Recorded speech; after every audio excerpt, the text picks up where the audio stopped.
Good day mga ka-Fixit! Reference points kapag nagmamaneho sa masisikip na kalsada.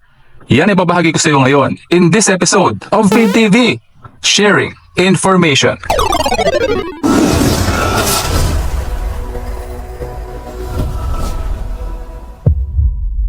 Nandito tayo sa loob ng isang subdivision na kung saan medyo masisikip ang kalsada. Hindi pa po ito yung sobrang masikip or sobrang kitid na kalsada, pero very challenging na po ito sa mga beginners and lalong-lalo na doon sa mga nag-aaral pa lamang magmaneho.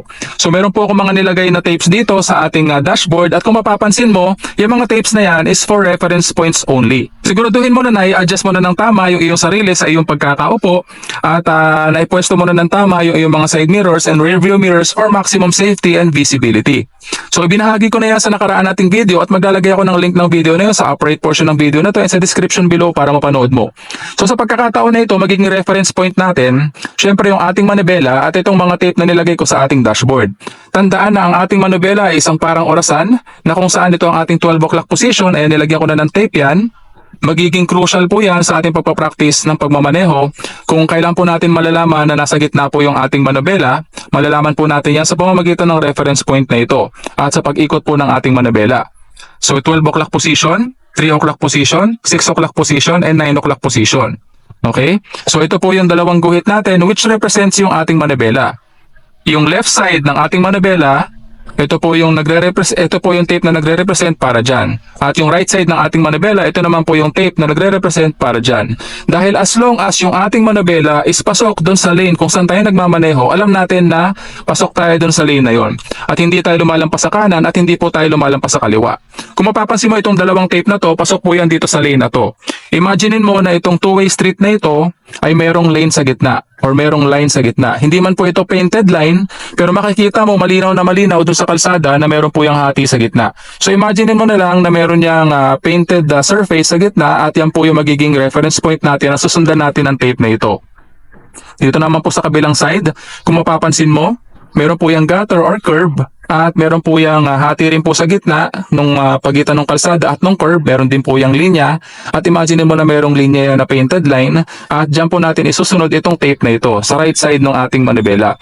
So as long as itong dalawang tape na ito ay pasok dito sa linya na ito or dito sa lane na ito, alam ko po na nagmamaneho tayo sa tamang lane. May mga pagkakataon na lalabas tayo ng lane kapag may obstruction sa kalsada, kagaya niya may nakaparada, so kailangan natin lumabas ng lane, pero gagawin po natin yan very safely and very cautiously. Para mapansin mo at para maipakita ko sa iyo kung gaano kalayo pa yung distansya natin sa linya na yan at sa curb sa pamamagitan ng mga reference points natin, bababa ko ng sasakyan. Ayan, kung mapapansin mo, meron po tayong imaginary line dito sa gitna ng kalsada. So two-way street po ito at malaki pa po yung distansya ng ating gulong sa gitnang guhit na yan. Okay? So mga 18 inches pa yan or 20 inches kung di ako nagkakamali. Sa kabilang side naman, para maipakita ko sa iyo, ayan yung curb or gutter ng kalsada at yan po yung gulong natin. Makikita mo meron pa po yung 18 or 20 inches na pagitan sa curb at alam natin na safely nakakapagmaneho tayo ng maayos sa kalsada na ito as long as yung reference points natin is pasok dito sa kalsada. Ang pong tape natin na to sa right side, kung mapapansin mo, yan po yung nagre-represent dun sa ating right tire or dun sa gulong natin sa right side ng ating sasakyan. So alam natin na yan yung reference point natin at as long as nagmamaneho tayo dito sa lane na ito, hindi natin tatamaan yung curb. Mamaya papakita ko rin sa iyo, meron din pong silbi itong reference point natin sa gitna na ito. Okay mga ka-Fixit? So habang nagmamaneho tayo sa kalsada na ito, we will be very slow and very cautious and careful dahil ito po ay isang subdivision. So mayroon po mga maximum speed limit sa mga subdivision, usually 10 kilometers per hour or 15 kilometers per hour, depende po sa subdivision, no? Tandaan na magiging effective po itong mga reference points natin na to as long as tama po ang pagkaka-adjust mo sa iyong sasakyan. Okay? So tamang adjustment mo sa iyong sarili, sa iyong mga side mirrors, rear view mirrors at magiging effective po itong reference points na ito. So yan, kung mapapansin mo, yung dalawang tape natin as reference point, ayan, pasok po yan dito sa lane na ito. So yung dalawang tape natin, as long as pasok yan dito sa lane kung saan tayo nagmamaneho, alam ko na nasa tamang lane tayo. Hindi ako sumasobra sa kaliwa, hindi ako sumasobra sa kanan. Okay? So i-maintain ko lang yung position na yan as long as walang obstruction sa kalsada. Pero kung meron at kailangan mo umalis sa linya, check your side mirrors, rear view mirrors, your blind spots bago ka umalis sa iyong linya para safely mong magawa yan. So didiretso lamang tayo dito. Paano nga ba natin malalaman kung kailan tayo liliko, no? Ito kasi, ang kailangan kong kunin ay yung kabilang linya. So, hindi ako pwedeng lumiko dito kasi opposite direction lane yan. So, isasobra ko pa ng konti yung aking sasakyan sa pagkakataon na ito at itatapat ko yung aking side mirror dito sa gitnang linya. Pag tumapat na yung side mirror ko sa gitnang linya, yung imaginary line natin dyan, making sure na walang paparating sa kabilang side So, pwede na ako mag-start lumiko. Ayan. At pag nakatapat na yung ating sasakyan sa pagkakataon na ito, ayan, nakatapat na yung itong left corner side ng ating windshield dito sa lane na ito, pwede ko nang ibalik yung ating manubela. I-start ko nang ibalik yan. Yan. Okay? Yan. Kung mapapansin mo, isang ikot papunta sa kaliwa at isang ikot ko rin binalik yung ating manubela. Bumalik ko sa 12 o'clock position yung ating manubela. Okay? So, babalik lamang ako sa tamang lane. Ayan. So, kalimutan ko lang alisin sa pagkakahazard yung ating sasakyan. Pasensya na. Ayan, diretso lamang tayo.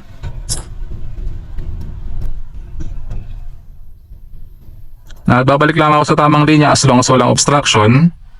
Ayan, liliko tayo dito Sisimignal na ako ng pakaliwa. At itatapat ko ulit yung ating side mirror dito sa gitnang linya. Ayan, malinaw yung linya. Imaginary line natin yung hati ng kalsada. At kapag nakatapat na yung side mirrors natin, check mo muna side mirrors, rear view mirrors kung walang paparating, blind spots. Tapos pwede ko na akong start lumiko. So gagamitin ko yung milking dakaw. Ayan, kasi tayo ay mabagal naman at ibabalik ko na yung ating manubela. So kung mapapansin mo mga ka-fix it, depende rin sa bilis ng takbo na yung sasakyan, yung pagbalik ng manubela niya sa default position. Kung medyo mabilis ang takbo mo, mabilis din babalik sa default position yung iyong manubela. Kung medyo mabagal ang takbo mo, mabagal din babalik yan sa default position. Minsan kailangan mong tulungan para bumalik siya sa default position. Okay? Ayan, kung mapapansin mo yung reference point natin, ayan, this one, pasok dito sa loob. Hindi natin tinatamaan yung curve. Ito naman, pasok din dito sa gitnang linya. So, as long as pasok yan, alam ko na safe tayo nakakapagmaneho sa tamang linya natin. Ayan, kagaya nito, may obstruction. So, gagawin ko lamang, ipapaling ko lamang yung linya ko sa kaliwa. Ayan. At kita mo yung tape natin dito. Ayan, as long as nandito yan at hindi natin tinatamaan yung kabilang side na sasakyan, alam ko na pasok tayo dito sa linya na to. Ayan, sa ibabaw siya ng gulong nung kabilang sasakyan. Ayan, dito sa pagkakataon na to, kailangan ko lumiko agad dito. Hindi ko na kailangan kunin yung kabilang lane kasi merong obstruction sa kabilang side ng kalsada. Ganito po talaga usually sa mga subdivision. Tanggapin na po natin yan. Kasi kagaya dito, wala naman pong parking sa loob ng bakuran. Hindi po kasi yung sasakyan sa loob ng bakuran ng mga bahay dito sa subdivision na ito. So ito, kakaliwa ulit ako dito, signal ako pakaliwa. Ayan. Bago ako mag-start lumiko, reference point muna. Ayan, side mirror natin, tinapat ko na sa gitnang linya. At mag-i-start na ako lumiko, hand over hand. Ayan, sagad yung ating manubela. At kapag yung left corner ng ating left bottom corner ng ating windshield tumapat na dito sa linya, gitnang linya ng kalsada na ito, ibabalik ko na po yung ating manubela. So 1, 2. Okay? So dalawang beses nawala sa gitna or sa 12 o'clock position yung ating manubela at dalawang beses ko rin binalik yan sa pamamagitan ng pag-steer to the right. Okay mga ka-fixit? Ayan, pasok na ulit tayo sa linya. Okay? So magra-right ako dito, signal ako ng right. Itatapat ko na dito naman sa pagkakataon na to dahil sa right side naman tayo pupunta. Itatapat ko naman yung ating side mirror, ayan, sa gutter ng corner na ito. Ayan, nakatapat na yung ating side mirror sa gutter at pwede na ako mag-start lumiko. Ayan, hand over hand. Ayan. Okay. So safely nakapag-proceed tayo sa pagliko sa pagkakataon na iyon. So gagawin ko ulit yan dito, kakanan ulit ako dyan. So signal na ako ng pakanan. Ayan. So kailan mga ba malalaman kapag mag-start ka na lumiko? Pagka nawala na yung curve. Ayan, kung mapapansin mo, ibabalik ko lang yung sasakyan natin para makita mo yung curve. Ayan, tumingin po ako sa sa rear view mirror ko and sa reverse camera natin bago po ako mag-start umatras. Okay? So kung mapapansin mo sa pagkakataon na to, kita ko pa yung curve. Okay? Pero pag umabante ako, ayan, hindi magdi-disappear na yan. Pag nag-disappear na yung curve, alam ko na pwede na ako mag-start lumiko kapag yung side mirror ko ay tumapat na sa kanto na ito. Yun, kanto ng curve na yan. Yung side mirror ko tumapat na, so pwede na ako mag-start lumiko. Hand over hand. At hindi ko tatamaan yung curve. Okay? So yun yung reference point natin. So balik lamang ako dito, ayan Umalis ako at iniwanan ko yung obstruction sa kalsada or iniwasan ko yung obstruction sa kalsada. As long as hindi tumatama itong linya na to, alam ko na may safe distance ako na sasakyan na nasa kabila. Ayan. Okay? At magra-right turn ulit ako dito. Ayan. So dahil malaki yung buwelo natin, ayan, pwede na to makapag-right turn nang hindi natin tinatamaan yung curb dahil nasa kabilang side tayo ng kalsada. So halimbawa, paparada ako dyan, pagpaparallel park ako dyan sa side na yan. So itong linya natin na to, reference point natin, itatapat ko lamang yan dito sa side ng kalsada. Ayan. So pag tumapat na yung reference point natin na yan, yung guhit natin na to dun sa curb or sa gutter ng kalsada, pwede ko nang i-start, ibalik yung ating manibela pa kaliwa. Ayan. At kapag diretso na yung ating sasakyan, ayan, malalaman mo na diretso yung ating sasakyan sa pamamagitan ng pagtingin sa ating reverse camera info display dito sa ating infotainment system. So ayan, diretso na yung dilaw na linya sa asul. Ayan o, pag pinaling ko, mawawala yan sa linya. Pero pag binalik ko, diretso na.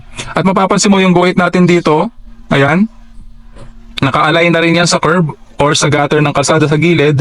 At kapag sinilip ko yan dito, sa side na ito, mapapansin mo, naka-align tayo ng maayos sa curb, hindi natin tinamaan yung curb. At nakaparada tayo ng maayos dito sa kalsada na ito. Nakaparallel park po tayo mga ka-fixit. Kung wala ka namang reverse camera, huwag ka mag-aalala. Pwede mo namang maging reference point yung side mirror. Kaya pag tinignan mo yung side mirror, mapapansin mo, naka-align ng maayos yung sasakyan. Diretso yung sasakyan, naka-align with the curb at hindi mo tinamaan yung curb. Okay? So pag magpa-parallel park kasi kailangan isagad natin yung sasakyan natin sa gilid ng kalsada para makapagbigay tayo ng enough space sa mga dadaan dito sa side na ito. Ayan o, may malaking space dyan. At para makapagbigay pa ng mas malaking space, pwede natin isara yung ating side mirror para hindi nila tamaan. Okay mga ka-fixit? So yan po mga reference points na yan will play a crucial part habang ikaw ay nag-aaral pa lamang magmaneho. So I suggest, yung sasakyan mo, habang nag-aaral ka pa lamang magmaneho or beginner ka, pwede mo lagyan din ng tape yung sasakyan as reference points, ibase mo yan sa iyong manibela, at ibase mo yan sa iyong sasakyan. So kapag marunong ka na at nasanay ka na sa mga reference points na yan, pwede mo nang tanggalin yung reference points at makapagmaneho at makapagsanay nang wala yung reference points. Parang kapag nung mga bata pa tayo, di ba pag nag-aaral tayo magbike, meron pa tayong guide, yung dalawang gulong sa gilid ng likurang gulong natin na nagsisilbing guide para hindi tayo matumba. So parang ganun din po yan. Pag marunong na tayo magbalanse at marunong na tayong tumansya ng ating reference points, pwede na po nating tanggalin yung mga tape na yan at madagdagan yung ating pagsasanay para gumaling po tayo sa pagmamaneho. So palaging tatandaan na walang sino man ang pinanganak na magaling, kailangan natin ng sapat na panahon at pagsasanay upang maging magaling tayo sa anumang bagay. And that concludes our episode for the day. I do hope na sana may natutunan ka sa video episode natin ngayong araw.